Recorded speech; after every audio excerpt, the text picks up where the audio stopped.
What is the number one branding mistake in the AI era? I would say that there's no strategy. That's it. They're not even thinking about it. Finish this sentence. In the AI era, brands that win will. Have processes to automate as much of the marketing process as possible. And one other thing that we're seeing, obviously, is that AI loves authority. How can brands build that authority layer? On site, it's all product reviews, and we don't know what each LLM favors, but obviously they're going through the product reviews on your website. And what is the secret to making unforgettable content? Strong hook and relatable content. Hey everyone, it's Nikki from FileStage, and today I'm joined by Dr. Jon Snow, the co-founder and chief innovation officer at Avenue Z. He's an expert in e-commerce and leads strategy for a number of large brands. In today's episode, we're getting into how e-commerce brands can boost their visibility in AI search. Before we get into it, could you just give us a little sort of overview of Avenue Z, how it started, how it was born? Absolutely. So, Avenue Z is a marketing and communications agency, really focusing in two areas, revenue and reputation. So, if it falls within one of those two buckets, we control everything underneath. So, paid media, that's on Meta, Google, TikTok, Snapchat, AppLovin, Reddit, Pinterest. We also do influencer marketing. We do a ton with SEO and AI search optimization. We have a PR practice as well to get our clients third-party validation. And outside of that, I mean, we have a large concentration in the Shopify and e-commerce ecosystem. So work with a lot of the biggest brands in the world on Shopify. And then we also have a nice size portfolio in the tech space. So a lot in the fintech and emerging tech. Amazing. Perfect. And you guys have recently launched the 2025 Beauty AI Visibility Index report. So, what can you tell us about that? Are there any key findings that stood out to you? Yeah, for sure. I think the main finding is that revenue and size of the brand is not correlated to AI search performance.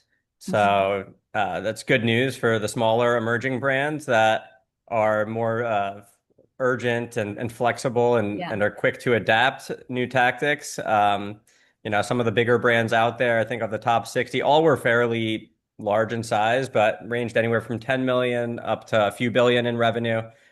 In the top five was a brand doing like 20 to 30 million in annual revenue. Wow. And the one that was in last place was actually multi-billions in revenue and had a recent exit. And you could see there that like the main thing is PR, SEO, and then paid media to any PR placements and your on-site content. Interesting. And so that sort of, I guess that means that brands, especially e-commerce brands, but brands in general, will now have to create, optimize, manage more content than before if they want to sort of drive this brand visibility in AI. Is that something you're seeing? And if so, how are marketing teams adapting to that? Yeah, so marketing teams are not adapting at all Okay. because it's such a new practice, AI Yeah. search optimization, and like it's changing on a day-to-day basis. What works in ChatGPT does not work in Perplexity, which doesn't work in Google AI overviews and Copilot, and so you need to have a person dedicated to just the strategy layer of AI search optimization. And whenever an algorithm changes, like what worked on ChatGPT a week ago, does not work on ChatGPT today. Some of the top cited publications might lose favor in the algorithm and it's not public information. So you need to have someone that is sharp enough to build out an analytics platform for the brand and track what is actually working for your own brand and your competitors, and then adapt on the fly to the needs that LLMs require. And do you think in the future that will be a sort of separate role? Yeah, so I mean, AI search it's really just PR. So like that already exists today. Yeah. And then there is SEO, which already exists today. But what does not exist right now is an AI search strategist, which will sit on top of PR and SEO and then dictate what we should do from a PR standpoint and from an SEO standpoint to make sure that our efforts are reaping benefits in ChatGPT and Perplexity and all the LLMs. So one thing we're sort of seeing on our end is because our brands are making so much more AI generated content that there needs to be a human person sort of reviewing all of that. So actually on the other end, the production's faster, but the review's gotten longer. So I was just wondering how you think that might play into it. I mean, every brand is pretty protective over their own brand and making sure that any creative asset that gets out there into the wild is fully vetted and approved by the brand. So the main goal of AI creative is to increase volume of creative production, especially with you have Meta and the brand businesses like AppLovin, where their new AI and machine learning models really favor volume of creative, and it's directly correlated to ad performance and ability to scale. So a year ago, 20 creatives in a campaign was great. That was enough volume. But now we can launch 200, 300 creatives in a campaign. And it directly, we see a lift on ad performance just because of the strength of the machine learning right now with all the processing speeds. And so obviously now AI is going to help us get to that level of volume that's needed of the platforms. But then, like you said, it requires a lot of human intervention and more review process restraints there. So any software that can enable that and get us through that friction barrier will be a big win. Interesting. We were actually seeing something as well where a lot of people are using AI in the review process too, which is quite interesting. But I wanted to move on to the next question. So, specifically speaking about e-commerce brands, how can they improve their AI visibility? Are there creative strategies that they should be doubling down on, or does it depend very much on the brand itself and the channel? So the best way that we've been able to increase volume of creative testing right now is purely through relying on TikTok Shop affiliate marketing. Mhm. So the best performing content, especially for e-commerce brands, it's always user-generated content, that like 9 by 16 short form video. And the way that TikTok Shop affiliate works is you send out free samples of your product to a ton of different vetted affiliates on TikTok. When they post, you don't have to actually pay them unless they produce sales. So you can set a certain commission rate for organic sales that they drive, or even paid amplified sales that they drive. And by doing this, because you have no cost to actually send out the products and have them post, a lot of brands that are doing this very well are getting 500 or even north of 1,000 creators posting per month with zero cost up front. It's only that pay per performance model. And then we have a process where we can get usage rights to all of that content. So now we had, let's say, 1,000 creatives we acquired the last month for a brand through those affiliates. We can now get the usage rights and launch it on Meta and AppLovin and Snapchat very efficiently. And so our cost of creative production went from very high to virtually nothing, just the Wow. cost of a sample. That's really interesting. And do you have any tips, frameworks, anything that you can share on a little inside snippet on how you're achieving that? TikTok Shop cold outreach to affiliates. There's a whole affiliate marketplace native in TikTok. So there's over 1 million affiliates there that are active today. And we have different bots that we use to automate messages going out to all of those affiliates on a daily basis. And we have automated the process from the outreach all the way to the sample request so that it requires very little human intervention. And then once the content is actually posted by those affiliates, we use a tool called Refunnel. Refunnel is like a social listening tool. If your brand or products were tagged in TikTok or on Instagram, even if it was a story, Refunnel will sync all of that creative into a dashboard, and Mm. that you can request all the usage rights through Refunnel.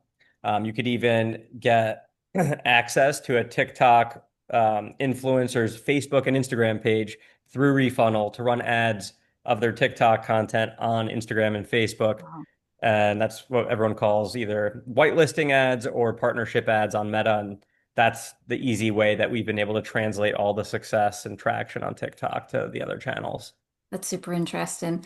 And one other thing that we're seeing, obviously, is that AI loves authority. How can brands build that authority layer? On site, it's all product reviews. So to an extent, we don't know what each LLM favors, but obviously they're going through the product reviews on your website and your product reviews on Google Shopping and on Amazon and whatever other sales channel you're present on. Then there's the third party validation, right? And you build authority through different trusted publishers like Vogue or Birdie, whatever the product category is. You need to align with those publishers. And I recommend taking more of a top down approach when it comes to that. So like before you go for like the top 10 like listicle type PR placements, the affiliate placements, first you should align your brand as a category leader with those publishers so that you get like the brand awareness out there and tied to some of the big household names. Then it'll be much easier to start working with the bottom of funnel PR, which is like the paid placements and the affiliate placements. That's good advice. And for smaller brands, would that be the same play or would they take a slightly different approach? Smaller brands, I mean, it's always easier to gain that authority through influencer marketing. And once you have a ton of traction there, then it's easy to get in with a lot of the publishers.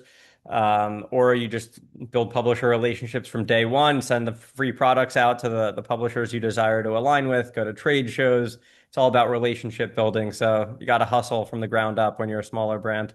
Yeah, for sure. And is there anything else, John? I was wondering about the report. Was there anything when you were creating the report that surprised you or that you think, "Hmm, this is interesting, this could be a hint for the future?" I would say the main thing is how different Perplexity and ChatGPT are in terms Yeah. of where they're at in the shopping enablement. So Perplexity is already full steam ahead on shopping. I think it was 92% of all Perplexity responses in the different prompts we had for the beauty brands showed a shopping experience within the chat, meaning like it was almost like the Google shopping experience with links directly out to the different marketplaces where you could buy each of the products that got recommended by Perplexity. ChatGPT is very different. Mhm. Anytime we asked for like the best, skincare products for dry skin, it would recommend 10 brands, but it didn't have direct links to those brands' sales channels. So you couldn't directly click through. And I think the number on ChatGPT was like something like 20% Oh, of wow. ChatGPT responses had links, direct links, which would lead you to the product link to buy the product. And the big thing there is that ChatGPT is obviously much more widely used than Perplexity or any other LLM. And if ChatGPT is not using links for a lot of these brands and they're just mentioning them by name, that means that the user is not able to click through that link and then land on the site and purchase, meaning it's not measurable by the brand with UTMs. And so when you lose that visibility, you have to think like, okay, well, what's the proxy for success on ChatGPT then? And you have to measure how many times you're mentioned, obviously, like so we call that AI visibility. And we have the percentage, and the only way to track that is by running sample queries at scale daily against your competitors in the LLMs. And then there's like post-purchase surveys. So we have a whole strategy around that. On the order confirmation page, it's the first question we ask is what led you to purchasing today? And it's like Facebook ad, Snapchat ad, TikTok ad, or ChatGPT, Perplexity, and other AI search bots. And so we're starting to see a lot of responses really tick up on the post-purchase survey, and that's giving us visibility on AI-driven revenue. So Interesting. And are there any other LLMs that are coming out? So obviously we've got the big ones, but are there any sort of emerging ones that you think we should keep an eye out for? not really. I would say it's just ChatGPT, Perplexity, Google AI overviews, and Microsoft Copilot. That's pretty much it. The big four. All right. Yeah. Yeah. Actually, there's one other really big finding. I want to mention this. This is probably the most shocking thing to me in the report. If I asked 100 people, what is the most often referenced social media platform in all the LLMs, they would probably guess Instagram, TikTok, YouTube, right? But the Mhm. top one is actually none of those. It's Lemon 8. I don't know if you've heard of it. Not many people No, have. I haven't. Ironically, it's owned by ByteDance, who owns TikTok. Really? But yeah, Google AI Overviews loves Lemon 8. I think it's referenced almost in every single beauty related e-commerce prompt. Oh, wow. And it's basically like if Instagram met Pinterest. And so it's interesting because That's it's really favored in Google AI Overviews. It's pretty good in ChatGPT. It's not really picked up in Perplexity, but YouTube is the second player after Lemon 8. And the reason why Instagram doesn't rank at all is because they did not allow Google to index right. Instagram pages or Instagram content until very recently, like a week ago. So I anticipate that to really rise in the future here.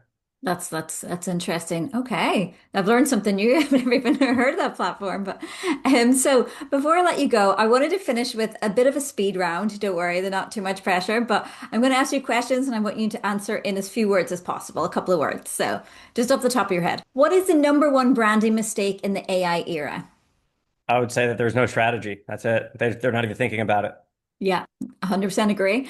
What is the biggest challenge that e-commerce brands are facing in general? Customer acquisition costs. Interesting. Yeah. And what is the secret to making unforgettable content? Strong hook and relatable content. Perfect. And the last one, finish this sentence. In the AI era, brands that win will. Have processes to automate as much of the marketing process as possible and leveraging AI to increase creative volume tenfold over what they thought they should have been doing a year ago. Perfect. Awesome. Thank you so much. That was really interesting. Where can we find the full report?